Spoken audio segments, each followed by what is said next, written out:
प्रथमतः सांगेन की आमचे रुपेश पाटील हे माझे परम मित्र आहेत।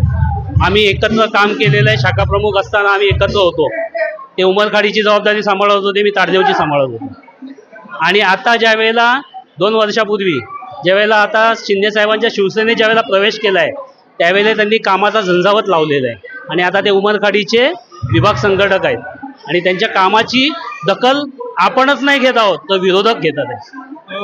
दक्षिण मुंबईची कमिटी बरखास्त केलेली आहे, नवीन कमिटी होती, त्यामध्ये रुपेश पाटील यांचं नाव आहे, काय सांगाल? आता हे सर्वस्व साहेबांचा अधिकार आहे, परंतु आम्ही सगळ्यांनी मिळून रुपेशला सपोर्ट केलेला आहे।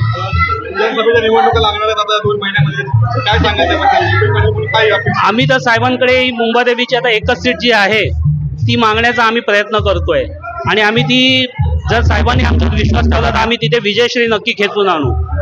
ही एक आम्हाला संधी त्यांनी द्यावी। काय सामाजिक संदेश द्यायला आज वाढदिवसानिमित्त? सामाजिक असा संदेश देईन की आम्ही आमच्या माध्यमातून असंच समाजकार्य करत आणि आमच्या लोकांची अशी जपणूक करत राहू। ते आपले परम मित्र आहे रुपेश पाटील यांना मी वाढदिवसाची शुभेच्छा देतो। मुंबादेवीचे ते संघटक आहे, भरपूर छान काम करताय ते गेल्या 2 वर्षापासून। आपण जे शिवसेना शिंदे साहेबांना बघून आपण ज्या शिवसेनेत आलो आणि ज्या पद्धतीने ते काम करत आहात त्यांच्या कामाचा जडा आहे। आज तुम्ही लोक बघू शकतात रांगे लागली आहे त्यांना शुभेच्छा देण्यासाठी। हेच आपल्याला त्यांचं काय बोलतात ते पोच पावती आहे। ते विधानसभेच्या निवडणुका येतात, काय संदेश द्याल, काय कार्याची अपेक्षा आहे? जे साहेब ठरवतील, जसं आमचे मित्र वळसे साहेबांनी पण सांगितलं की आपण मुंबादेवी एक सीट मागण्याचा प्रयत्न करतोय दक्षिण मुंबई विभाग क्रमांक 14 मधून आणि जे साहेब निर्णय घेतील, पण आपलं फक्त काम आहे की आपण एक सीट तरी मागितली पाहिजे आणि त्याच्यावरती आपण ठाम आहोत।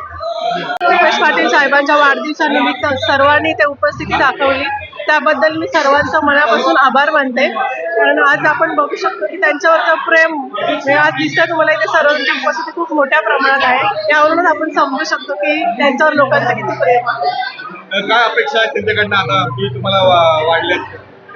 त्यांनी पुढे पण असं सामाजिक कार्य करत राहावं। ते आता पण खूप छान काम करतात आणि ते एक इन्स्पिरेशन म्हणून मी त्यांच्याकडे बघते। पुढे त्यांनी खूप मोठं व्हावं आणि असंच काम करत राहावं एवढीच इच्छा आहे। प्रत्येक वेळी मी एक जनतेचाच आहे हे सांगून मी माझा आभार व्यक्त करण्याचा आहे आणि जनताच माझ्या पाठीशी आहे। माझे सगळे सहकारी विभाग संघटक हे सगळेच माझ्यासोबत असल्यामुळे आज दक्षिण मुंबईची विडा उचलण्याचा प्रयत्न चालू आहे आणि सगळ्या पदाधिकारी जनता यांचं असंच प्रेम मला मिळू दे हीच जनतेकडनं माझी शुभेच्छा।